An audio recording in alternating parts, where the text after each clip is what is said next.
প্রত্যেক রাজ্যের একটা রিজিয়নাল পার্টির কড়া অস্তিত্ব থাকা উচিত। তাদের ভয়েসটা কিন্তু অনেক বেশি আমাদের, এবং আমাদের অনেক ব্যক্তিগত মানে এথনিক বলুন, কমিউনাল বলুন, বা আমাদের সাংস্কৃতিক বলুন, এই বিষয়গুলো মেইন স্ট্রিম পলিটিক্সে এই কোয়েশ্চেনগুলো বলা, ফলে এখানে বাঙালি এবং সংস্কৃতি, শিক্ষা, এই যে টিপিক্যাল যে এথনিক পাইপলাইনটা বা যে এথনিক কর্পাসটা, এইটা নিয়ে ডিসকাশন অনেক কম এবং সেটা ক্ষীণ বলেই আমার মনে হচ্ছে। এই যে একে অপরকে কদর্য ভাষায় আক্রমণ, এই যে সাধারণ মানুষের টাকা পয়সা চুরি করে তাদের যোগ্য প্রার্থীদেরকে চাকরি না দিয়ে কতগুলো অযোগ্য লোকজন ঘুষ দিয়ে বসে যাচ্ছে। রাজনৈতিক নেতা অভিজিৎ গাঙ্গুলি কতটা সফল হবেন কি হবেন না, সেটা তো ইলেকশন রেজাল্ট বেরোলে আমরা তখন তার স্কোরবোর্ড নিয়ে আলোচনা করব।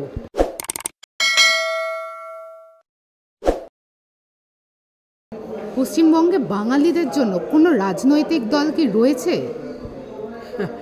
নিশ্চয়ই আছে। এখন রাজনীতিটা অন্তত এইবারের ভোটে কিন্তু মানে ওই এথনিক গ্রুপের রাজনীতি হচ্ছে না।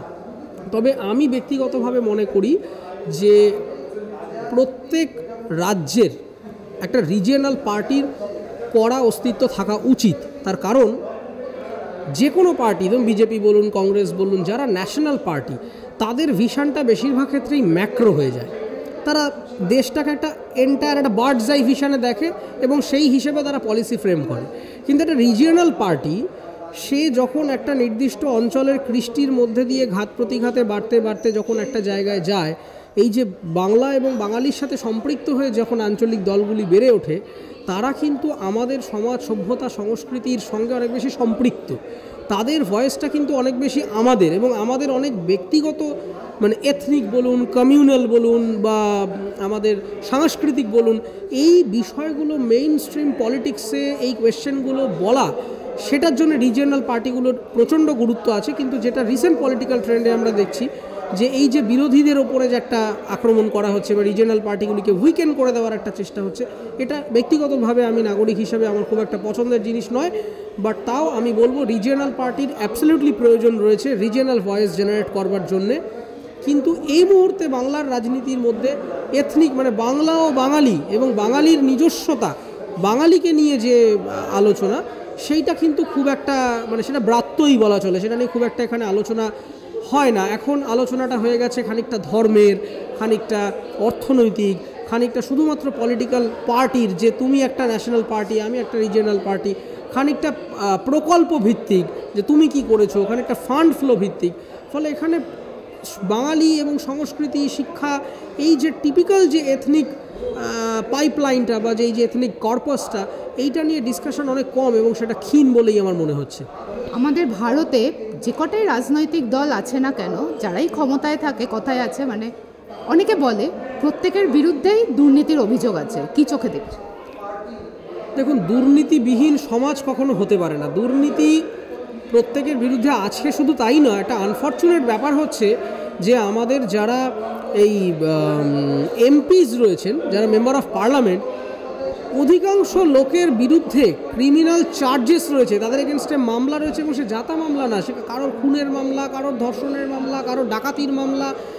মানে একটা আপনি ভেবে দেখুন, পার্লামেন্ট দেশের সবথেকে বড় লেজিসলেটিভ বডি, সেখান থেকে দাঁড়িয়ে পলিসি ফ্রেম হয়, ল ফ্রেম হয়, তারা আইন তৈরি করেন, একটা সভ্যতা এবং সমাজকে ড্রাইভ করেন।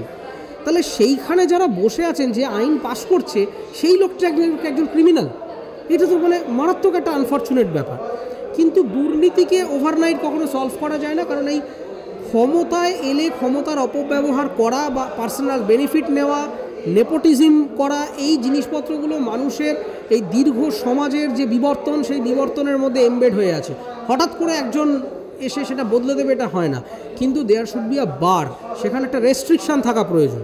এই যে একে অপরকে কদর্য ভাষায় আক্রমণ, এই যে সাধারণ মানুষের টাকা পয়সা চুরি করে তাদের যোগ্য প্রার্থীদেরকে চাকরি না দিয়ে কতগুলো অযোগ্য লোকজন ঘুষ দিয়ে বসে যাচ্ছে, এই যে একটা মারাত্মক পরিস্থিতি তৈরি হচ্ছে, যখন মানুষের গায়ে আঁচ লাগতে শুরু করেছে। আজকে বেআইনি কনস্ট্রাকশন ভেঙে পড়ছে, মানুষ মারা যাচ্ছেন, ওখানে চাকরি প্রার্থীরা বসে রয়েছেন, ওখানে ডিএ বাড়ছে না।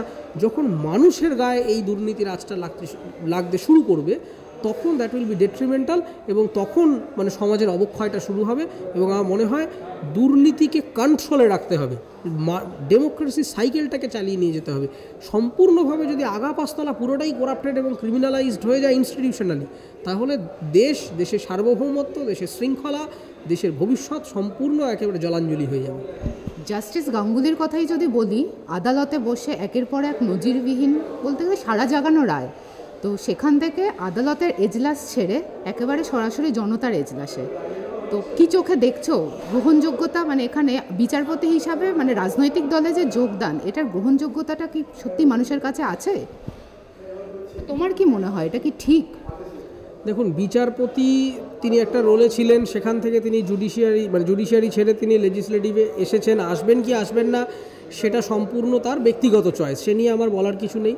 এবং তিনি গ্রহণযোগ্যতা পাবেন কি না, মানুষ তাকে কী চোখে দেখবে, সেটাও এখন থেকেই আমরা বলতে পারছি না, কারণ ইলেকশন এখনও কন্টেস্টেড হয়নি, রেজাল্ট বেরোয়নি। যদি তিনি জেতেন বা হারেন বা কত পার্সেন্ট ভোট পান, সেই অঙ্ক কষে আমাদের দেখতে হবে যে তার ভূমিকাটা ভোট ব্যাংকে কতটা পড়লো, কীভাবে প্রভাব হলো। কিন্তু যেটা আমারও অবজেকশন, এবং আমরা যারা আইন নিয়ে চর্চা করি, আইনটাকে নিয়ে কাল্টিভেট করি, আমাদের কাছে খারাপ লাগার বিষয় হচ্ছে যে আমাদের দেশের যে জুডিশিয়ারি, লেজিসলেটিভ, এক্সিকিউটিভ, এই তিনটে যে সেপারেট পিলার, এই তিনটে পিলারের বিশেষত জুডিশিয়ারির একটা সেপারেট অটোনমি রয়েছে। সেই স্বাতন্ত্র্য ভাবনাকে ভেঙে দিয়ে উনি সকালবেলা রিজাইন করে সন্ধ্যেবেলা একটা পলিটিক্যাল পার্টিতে যখন যোগদান করছেন, তখন কিন্তু ওই ঘুরে ফিরে আমাদের একটা প্রশ্ন থেকে যাচ্ছে যে তাহলে কি উনি বায়াসড, তাহলে কি আইনগুলো মানে যে রায়গুলো দিলেন সেগুলো নিরপেক্ষ ছিল, তাহলে কি ওনার ইন্টেনশনটাই ছিল এইটা করা। এই যে ইন্টেনশন নিয়ে আলোচনা করা, তার কারণ জুডিশিয়ারিকে আমরা এমন একটা ভাবে দেখি যেখানে আমরা জাস্টিস পেতে যাই, যেখানে আমরা বিচার পেতে যাই। এবার বিচার কি মানে কোনো মানে বিজেপি দেবে, তৃণমূল দেবে, তো হয় না। বিচারের মধ্যে কোনো তৃণমূল, সিপিএম, বিজেপি হয় না। বিচার হবে নিরপেক্ষ, ফ্যাক্ট, লজিক, ডেটা, এভিডেন্সের ভিত্তিতে একজন রায় দেবে। ফলে আমার মনে হয় যে জুডিশিয়াল সার্ভিসে যারা রয়েছেন তাদের মানে there should be a cooling off period. মানে আপনি রিটায়ারমেন্ট করুন বা ভিআরএস নিন বা ছেড়ে দিন, চাকরি ছেড়ে দিন, যাই করুন, তারপর একটা কুলিং অফ পিরিয়ড দিয়ে তারপরে আপনি পলিটিক্সে আসুন। কিন্তু এই সকালবেলা ছেড়ে দিয়ে রাত্রেবেলা একটা পলিটিক্যাল পার্টিতে চলে আসছি, এটা একটা অন্যরকম মানে দাঁড়িয়ে যাচ্ছে জুডিশিয়ারির প্রতি। এবার তিনি রাজনৈতিক নেতা অভিজিৎ গাঙ্গুলি কতটা সফল হবেন কি হবেন না, সেটা তো ইলেকশন রেজাল্ট বেরোলে আমরা তখন তার স্কোরবোর্ড নিয়ে আলোচনা করব।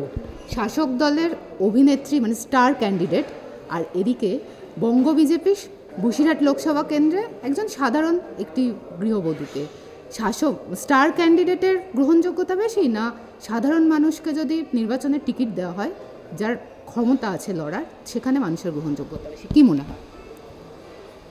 দেখুন, ফিল্ম বা এই ধরনের পপুলার মিডিয়া বা অন্য কোনো প্রফেশন, সে তো আমাদের ক্রিকেটাররাও টিকিট পেয়েছেন, আইপিএস টিকিট পেয়েছেন, ফুটবলার টিকিট পেয়েছেন। ফলে প্রশ্নটা হচ্ছে পলিটিক্স একটা ইন্টারডিসিপ্লিনারি ফিল্ড, এখানে যে কোনো পেশার সুশিক্ষিত মার্জিত লোকজনদেরই এখানে আসা উচিত বলে আমি মনে করি, যারা আলটিমেটলি দেশকে এগিয়ে নিয়ে যেতে পারবেন তার নিজস্ব যে চিন্তা শক্তি, ভাবনা চিন্তা ইত্যাদি দিয়ে। কিন্তু ঘটনাটা হচ্ছে এখন যারা আসছেন তাদের পলিটিক্সটার প্রতি কোনো সিরিয়াসনেস নেই। এই যে ছেলে খেলা ধরে নিয়েছেন আপনি, যেকে নিয়ে বলছেন যে এই স্টার এমপি যারা, তারা পার্লামেন্টে জিতেছেন, মানুষের গ্রহণযোগ্যতা আছে, মানুষ চেয়েছেন, ভালোবেসেছেন বলে তো জিতেছেন। কিন্তু আপনি দেখুন অ্যাটেন্ডেন্স দেখুন, 10%, 11%, 12% এই সেলিব্রিটিদের অ্যাটেন্ডেন্স পার্লামেন্টে। তারা ভোটাভুটিতে পার্টিসিপেট করেন না, ডিবেটে পার্টিসিপেট করেন না, কোনো রকম মানে সব ভোট থেকে অ্যাবস্টেইন হয়ে যাচ্ছেন। এতে ক্ষতিকার হচ্ছে, ক্ষতি তো আমাদের দেশের গণতন্ত্রের হচ্ছে। ফলে মানুষের এবারে বোঝা উচিত আজকের দিনে দাঁড়িয়ে যে ফিল্ম স্টার হোক বা যাই হোক, তিনি জনপ্রিয়, তিনি তার পারফরমেন্স দিয়ে, গান দিয়ে, কবিতা দিয়ে, তার শিল্পে তিনি সেরা হতে পারেন, সে নিয়ে কারোর অবজেকশন নেই। কিন্তু যখনই আমি জনপ্রতিনিধি নির্বাচন করছি, যিনি আমার এলাকাকে রিপ্রেজেন্ট করবেন একটা বৃহত্তর লেজিসলেটিভ বডিতে, তখন চারদিক বিবেচনা করে করা উচিত। আমার শেষ প্রশ্ন, অরিত্র, এত সুন্দর তুমি কথা বলো, কোনো যদি রাজনৈতিক দল থেকে যোগ দেওয়ার জন্য বা টিকিট দেওয়ার জন্য বার্তা পাও, তাহলে কি গ্রহণ করবে? যে কোনো রাজনৈতিক? না, আমি ইলেকটোরাল পলিটিক্স নিয়ে আগ্রহী নই, আমি জুডিশিয়ারি নিয়েই আগ্রহী, ল নিয়েই কাজ করতে চাই, সেটা নিয়েই আস্তে আস্তে শুরু করেছি।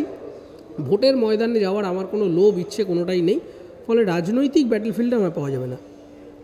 ল নিয়ে কাজ করতে চাও, খুবই ভালো। তো সেটা ভবিষ্যতে জাস্টিস অভিজিৎ গাঙ্গুলির মতো হবে না তো? না, আমি তার কারণ হচ্ছে যে আমি যদি মনে করতাম যে রাজনীতি করব, তাহলে আমি এত ঘুর পথে যেতে যাব কেন? আমার এখন যা বয়স, আমার যদি মনেই হয় যে আমি নিজেকে এমএলএ, এমপি, মিনিস্টার হিসেবে দেখতে চাইছি, তাহলে আমি সরাসরি সেই পথটাই ধরতাম। আমি খুব জেনে বুঝেই কশাসলি আমি ইলেকট্রাল পলিটিক্সটা পারবো না। ইলেকট্রাল পলিটিক্সে আমার আগ্রহ এবং সদিচ্ছা নেই, এবং আমার সেই এফার্ট দেওয়ার মতো মানসিকতা নেই। দ্যাটস ওয়াই আমি জুডিশিয়ারি বা লিগাল অ্যাডমিনিস্ট্রেশন ম্যানেজমেন্ট এগুলোকে আমি বেছে নিয়েছি। ভোটে লড়ার বা কোনো দিন ভোটের টিকিট পাওয়ার বা কোনো দল করার সেই মানসিকতা আমার কোনো দিনই ছিল না, আগামীতে হবে বলে এই মুহূর্তে দাঁড়িয়ে মনে হচ্ছে না।